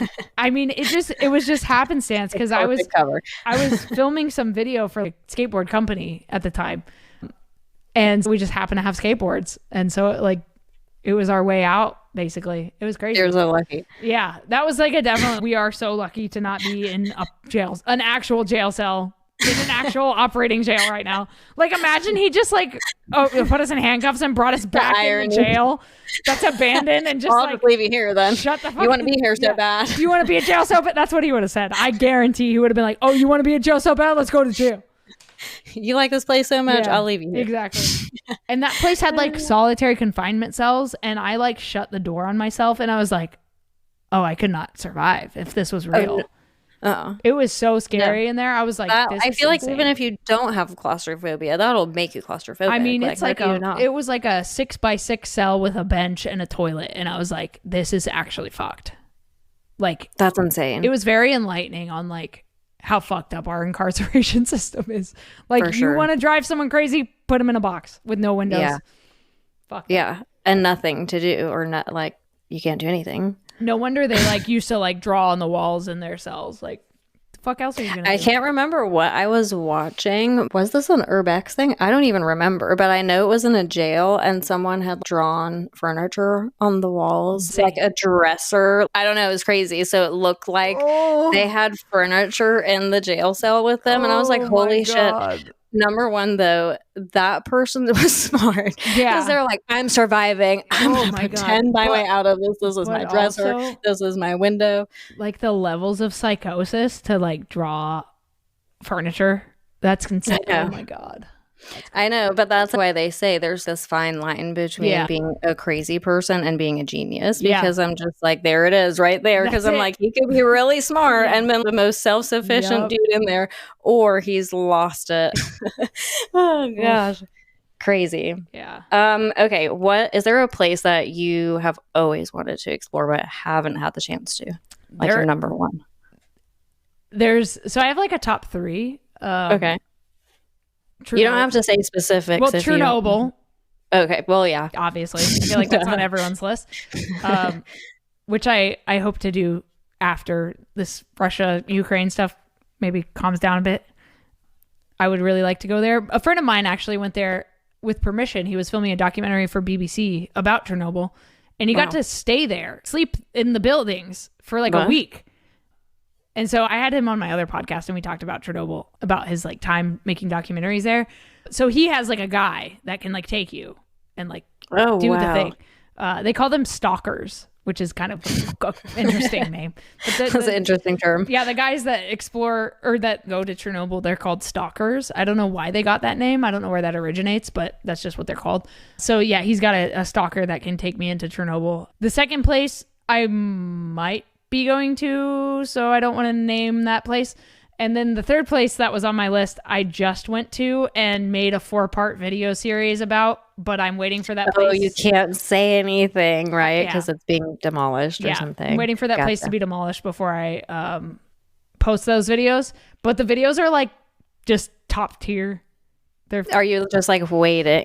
Literally. Do you know when it'll be demolished, or is it just like there's talks about There's talks about it, but there've been talks about it for fucking ever. So it's like. So do you even know like definitively if it's being? I have no idea. So it could be. Oh my God! So you might have to sit on this shit for a long time. Yeah. Oh no. But I mean, they're done. They're on YouTube, unlisted or private. So they're done. They're ready to go. I'm just literally waiting for the news article to be like, this place has been demolished, and I'll be like, publish. So yeah. Have you ever gotten in trouble that way before because you've had content up, obviously of trespassing or something? I've never gotten in trouble. Against the law. Yeah. I've definitely had the odd comment that's like, this is illegal. No. I have had a cop hit me up. But it was interesting. I had this cop hit me up and the email was like, hi, I'm a police officer. And I was like, oh fuck. And he was like, but at night, I'm a part of a paranormal investigation team with other blue line workers. So there's like a paramedic, there's a dispatcher, he's a cop. And I'm like, what the fuck is this email? And he's like, we're going to investigate this haunted, basically abandoned, there's a caretaker, plantation house in like the middle of nowhere in Tennessee. Do you want to come film for us? And I was like, is this entrapment? Is he trying to trap me? And I was like, this seems like a setup. I was like, can I bring someone? And he was like, sure. I was like, great. So I drive out to the middle of nowhere in Tennessee to this massive plantation house where William Tecumseh Sherman stayed with his army. Wow. And we investigated this haunted house where slaves were kept in a basement cell and just crazy shit. And I ended up just making a documentary about his team because we didn't really catch any activity. So I was like, this is fascinating. Tell me about you. But it was pretty like cool. Basically turned into a different project. Yeah. I was like, well, I'm here. We might as well film something. So yeah, I interviewed all of them and it was pretty interesting. But yeah, he's pretty cool. They're blue line workers and paranormal investigators at the same time. And I was like, a cop that trespasses. This is fascinating to me. I was like, so can I just call you if I ever get in a jam? Like, what's the deal here? I always wonder that. I'm like, if you know a cop, can you just call them and be like, hey, I'm about to go into this place, just FYI. If someone else who's not you comes and busts me, I won't repeat this conversation. I have had, so when I lived in Southern California, I went into the Downey Insane Asylum, which I don't mind saying it because it's mostly fucking gone now because some people set it on fire a few years ago. And anyway, I went there. I think the first time I went there, a cop pulled up and was like, you guys can't be back here. What are you doing here? And we were like, oh, we heard this place was cool and I'm a photographer and this is my music friend and we just wanted to take some cool photos here. And he was like, all right. He was like, I don't care. He was like, all right, but if another cop stops you, I can't help you.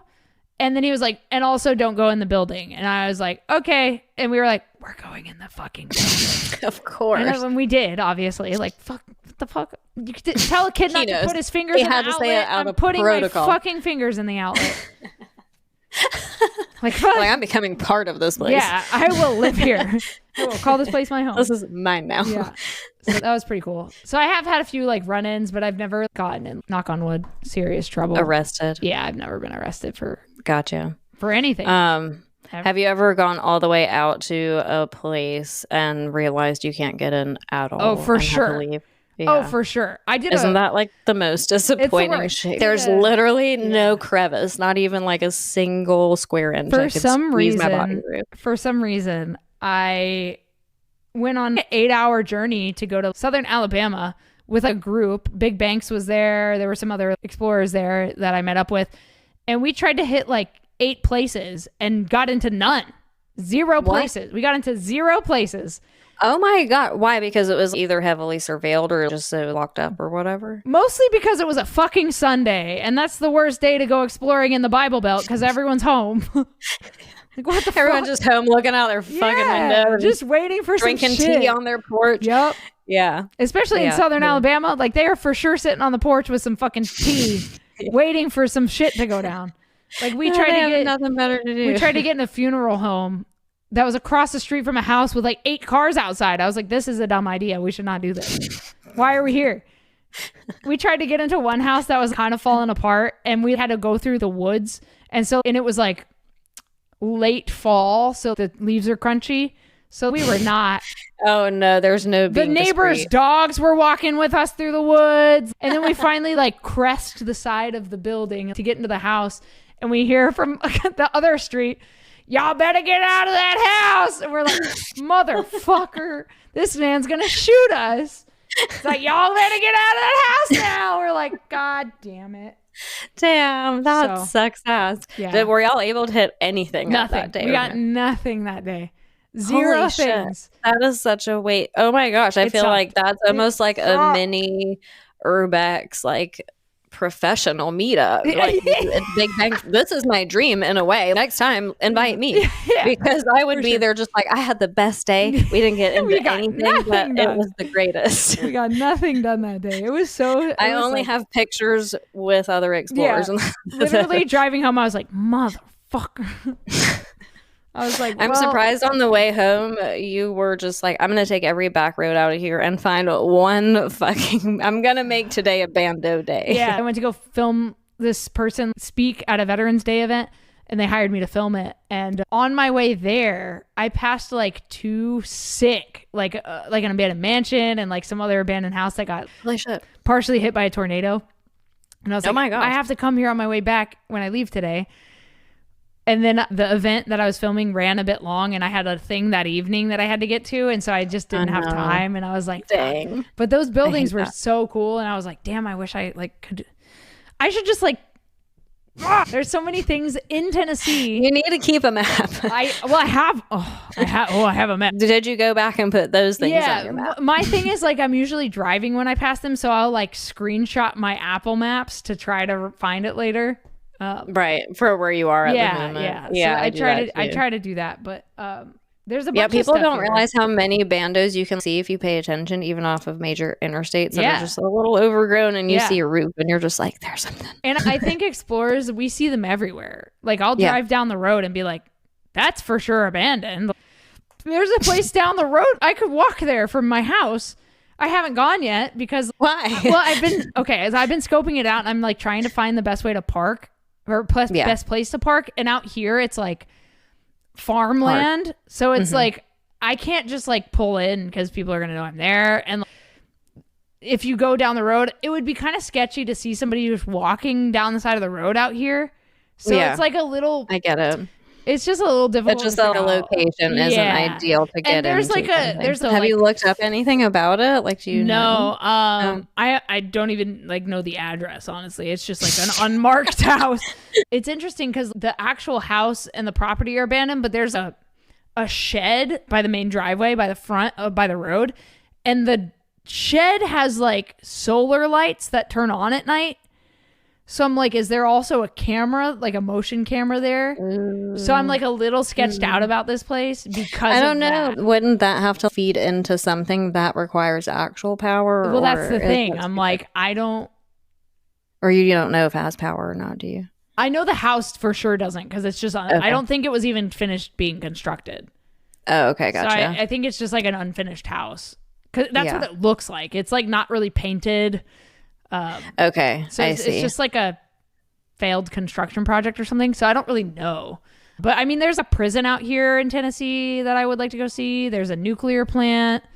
There's a new mall. A new mall. Have you done a nuclear plant before? Yeah, I did one in Washington, but we had permission to go there. So I don't know if that was chill though, right? Yeah. At least you got to really.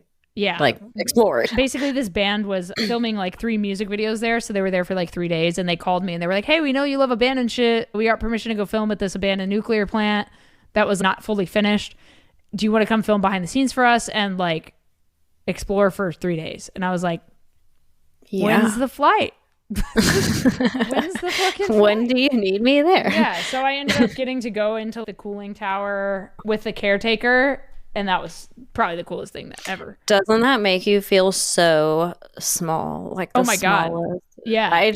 I can't. I've only ever driven by one, and it's one around here that's abandoned. Like, it's a whole controversial thing.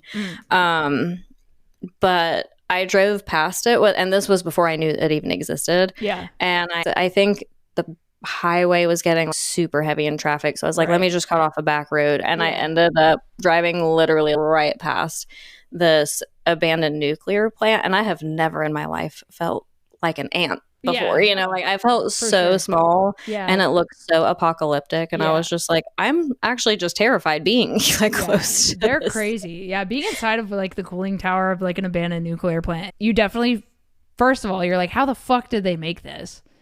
But also like, we are so infinitely small. We're ants. We're ants. We're just ants in the universe. Only minuscule. Flying around on a rock in the sky.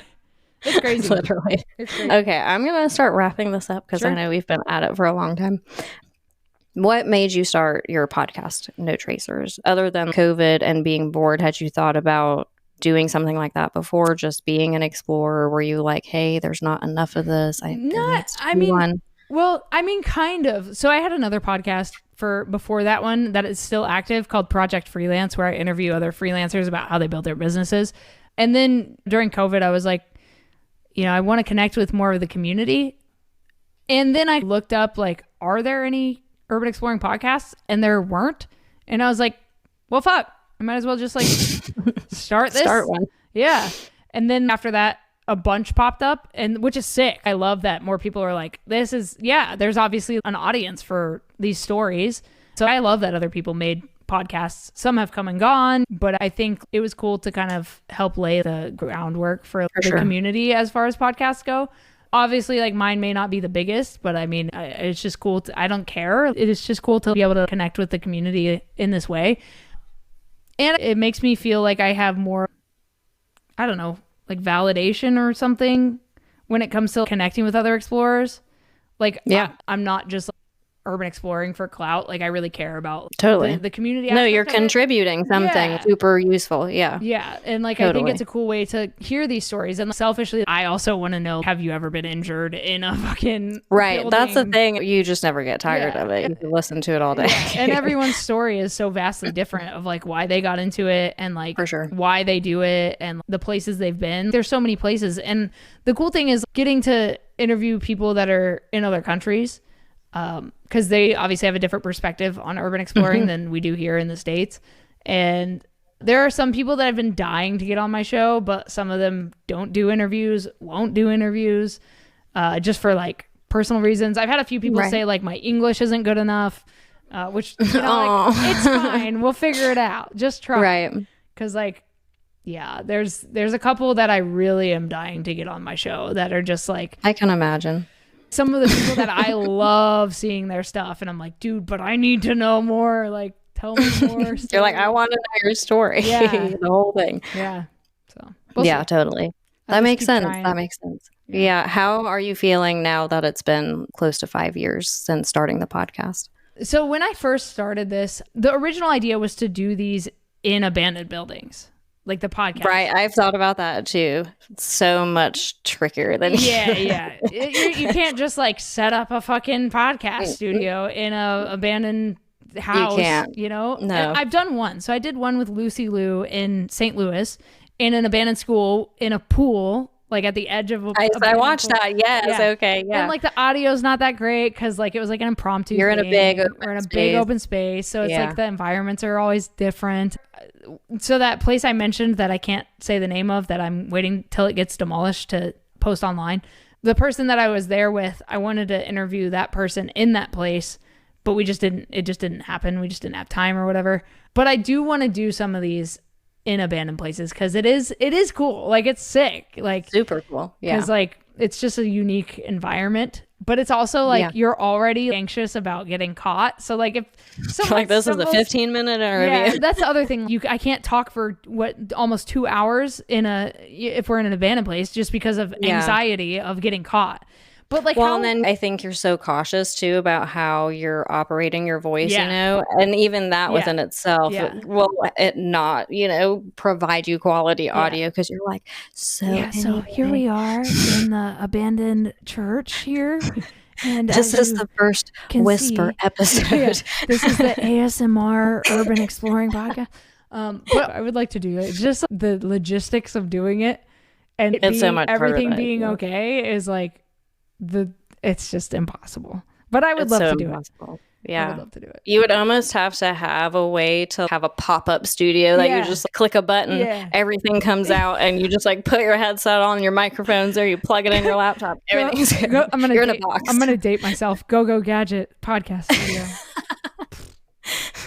I should just make an abandoned house set in my backyard. And just you really, really should do it there.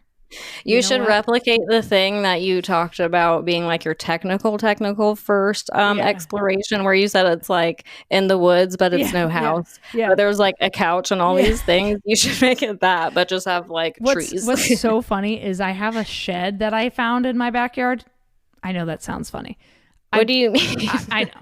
I went on a search in my backyard. I lived in a house in the next neighborhood over. And the person that owned the house that I was like renting through a property manager, like a landlord through, the landlord emails me 3 months ago and he's like, hey, the person that owns the property wants to sell the house ASAP. So like, see ya, you got to move.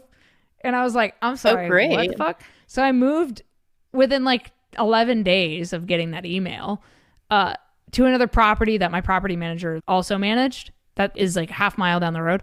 So I just kind of moved in and got everything set up inside. And went outside and looked in the backyard. There's a little garden over on the side, whatever. And then one day I was taking the trash out, which is on the other side of the house. So I put the trash in the dumpster and I look up and there's a shed. And I'm like, is that my neighbor's yard? And I was like, is that my yard? The fuck? But it's like, I was like, why didn't I see that? So I walked back out in the backyard and around the corner of the house is the shed that's like tucked into the side of my house. Holy shit. And the doors are like hanging off. So it's been dubbed the murder shed because it just looks like a Dexter room, like a kill room. I love this. And there are currently bodies hanging in my shed. like those blow up. You can get like blow up Halloween bodies that like were all the rage this year that you like tie with rope and duct tape. And there's some hooks in the ceiling. So I'll just hang them there. I just hung them in there because I was shooting a music video in the shed that required bodies hanging. And I have a lawn care guy because I travel so much. So I had to text him and be like, hey, don't mind the bodies in the shed. They're just there for decoration. I literally said that to my landlord. He was like, no problem. You should have left it at that. Don't mind the bodies in the shed. Don't worry about it. And it was so funny. Here's a cat for the end of the podcast. Oh my gosh. What a pretty cat. Holy shit. She also came from the outdoors. Really? And I just said, well, you're mine now. You live here. Did you find her in a band? No, she actually just showed up on my back porch one day at 4 weeks old. And I was she adopted you, basically. She's a baby. And oh my God, yeah, so now I have a murder shed in my yard. And I'm like, maybe I should turn that into an urbex podcast studio. But then like people have to come to my house. It's just hard to I know where you like live and stuff. Logistics is just difficult. Yeah. It's always with the logistics. It's the logistics issue. Only do it from your home. We don't have the Joe Rogan Experience budget here. Fly people in and give them, oh my God, she's falling asleep. How cute. I cannot. Oh my, is she your only pet? No, I have 3 cats and a snake and a lizard. Oh my gosh, 3 cats. Do they all get along? Yeah. Okay, good. Yeah. Yeah, I have a cat. He's a dick, but I love him. You know, gotta love him. There's always one cat that's a dick in the family for sure. I have one too, for sure. I love it. Cool. I did want to ask one last thing because I don't think I realized this about you, and I heard you say it on your podcast. You mentioned something about how houses were your least favorite kind of bando. Why is that? So houses are weird because you never really know if somebody's living there or not. That's true. You just like, I mean, especially in the South, like motherfuckers will have 18 cars that they're all trying to fix these cars up, but their house is like mostly abandoned. Like it looks like shit. It's falling apart, but like there could be a motherfucker living in there and they probably have a gun and they will kill you. So I just don't like houses. They freak me out because people probably live in those houses. Yeah. It's more of like a you never know thing. I mean, I have been in a few houses that are abandoned. I went into a hoarder's house in California, and that was fucking disgusting. Yeah. That would probably be my least favorite type of house. It was like a time capsule, but like a hoarder's time capsule, which is like not cute. And then I've done 2 bigger houses here. One's a mansion that has been demolished recently, RIP. And that one was sick. Very, very cool. And then the other one is like about to cave in on itself. So I don't know. They're not my favorite. I think the stories are like not that interesting either. Like usually it's just like a bankruptcy thing or like a divorce type of situation. Like I prefer an asylum or a big hospital. I like bigger shit, I've realized. Like the really big, like sprawling stuff that you could take hours to explore. That's kind of like my favorite stuff. Churches are fascinating to me because like, why did you leave the house of God? Yeah, that's so crazy to me. Yeah, that usually always has an interesting type of history, even if it's just related to like the little town or something that they're situated in. But there's always some sort of backstory there that's pretty interesting. So do you like schools and stuff too? Yeah, schools are sick. Schools are sick because they usually leave shit around when they abandon school, like the desks. I went to one. They're actually like all the photos in my house are abandoned places that I've taken photos of. So like you can't see it, but over in the corner over here, there's a school here in Tennessee that was hit by a tornado and they just like left it. So in one photo, there's like a science lab with all the desks and like the periodic tables still like hanging up on the wall. That's crazy. Yeah, and there's like plants growing up through the floor, which is sick. Like I love that like nature always finds a way to reclaim these places. Yeah. Like we are so in like finite. We're here for such a small amount of time, and nature will always prevail over our inventions, which I think is the beauty, like the real beauty of urban exploring is like seeing that happen. But yeah, schools are dope. I found we were in a school somewhere in a place and there were like school uniforms in the basement still. Holy crap, like, that's crazy. Like yearbooks and like all it was crazy. Yeah, so like schools are always interesting because they tend to like leave everything. Yeah, they're almost like a little vault of memories. Yeah, exactly. Stuff. Like science labs, beakers, like it's crazy. One of the first, the first technical spot that I explored was a school, and there was still lessons on the chalkboard. And I thought that was so wild because I think that was the whole reason I got into it. You know, I saw that and I was like, holy shit, this is so preserved in a way. And you could tell it had been vandalized for sure, but it was crazy to just see desks and there was old film slips, you know, you could hold up to the light and see like, from the school. Yeah, it was crazy. Cool. So it was just like, holy shit, this is like a literal time capsule of like from students to teachers to all the things that happen here. I definitely have like a dream, 2 dreams for urban exploring. Like one, I would like to explore some place that I grew up going to, like you know, hospital or my school or, you know, something that I knew so I can like kind of tell the history. But the other thing, like I was talking about that restaurant in Portugal that was built by some architecture or architectural architect. That's the fucking word. What are they called? I would like to explore one of these buildings with the person that built the building. Ooh. To get like, what do you think of this now? Insight. Like, you know, like how does this make you feel like being in like this place that you built or designed or were a part of the history of, you know, like I think that would be really sick to like get their insight on like that. I don't know. It just seems like a fascinating perspective. Like a walkthrough. Yeah. So last question is, what is next for you as an explorer, as a photographer, as all of the things that you do, and where can we find you to follow your projects? Yeah, lots of things. I hope 2025 is full of, I've dubbed it the year of adventures. Yeah, that's a good thing to dub because I think it needs to be. I need to do like my adventure time. So yeah, lots more urban exploring, trying to get overseas a bit more with that. Because every time I've gone overseas in the past 7 years has been for a client work or for a tour. Right. So I just want to go for myself. Like I've never been to Japan. It's been high on my list for years. I would love to go just explore Japan as a photographer. And I've got some friends out there that explore abandoned places out there. So that'd be cool. Oh. Especially if there's so much superstition in Japan around abandoned places. So they kind of just leave you alone. Like, oh, really? They don't really fuck with you if you go in them, as far as I know. Why is that? Do they think it's like haunted or something? Yeah, exactly. They think there's like a superstition about like those buildings. They're like, why are they, you know, they were abandoned for a reason. Like a dark past situation. Yeah. Okay. Which they could be right. So yeah, that we don't care. Yeah, exactly. So yeah, lots more of that. Like I said, tour with my band in February, and then more rocket launches, more space stuff in general, trying to interview some astronauts, trying to film some cool stuff around the space industry. And yeah, I mean, if people want to find my urban exploring stuff, pretty much everything is No Tracers. Instagram, Twitter, YouTube, No Tracers urbex. The website is notracers.com. I've got a merch store with like beanies and sweatshirts and all kinds of cool stuff. 2 photography books about urban exploring. Yeah, that's pretty much it. And all my other shit, just, you know, Google me, I guess. Ask ChatGPT. I was going to say, ask ChatGPT, ask Reddit. That's also a good source, apparently. Be careful. Reddit's a crazy place. It really is. Yeah. Yeah, a Google search will do. Yeah, that's what I did. Google is your friend. Very much so.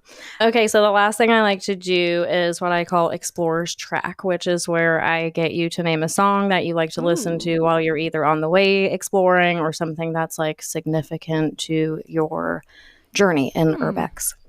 An urban exploring specific track. It can also be one of your songs.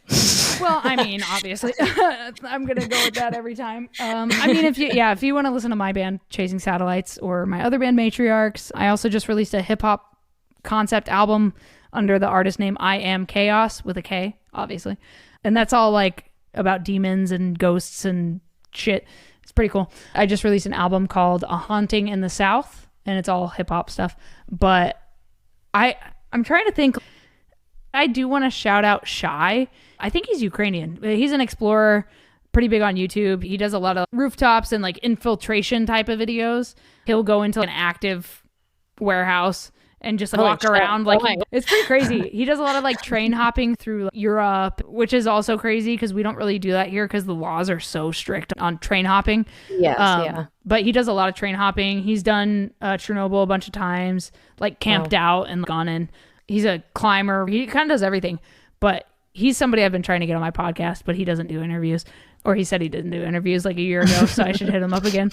But he put out some like urban exploring themed music.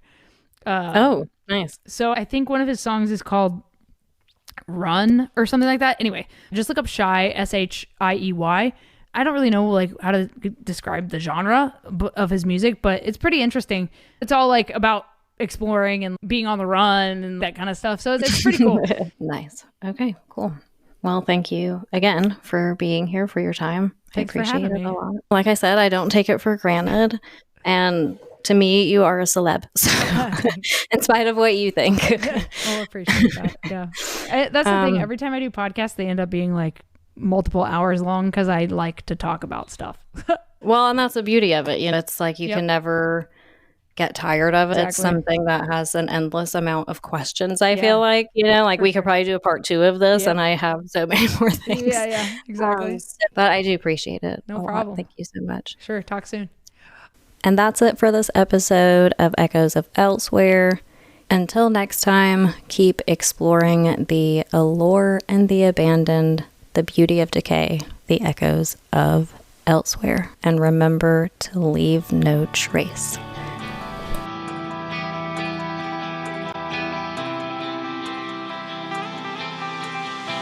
Every night I pick a fight.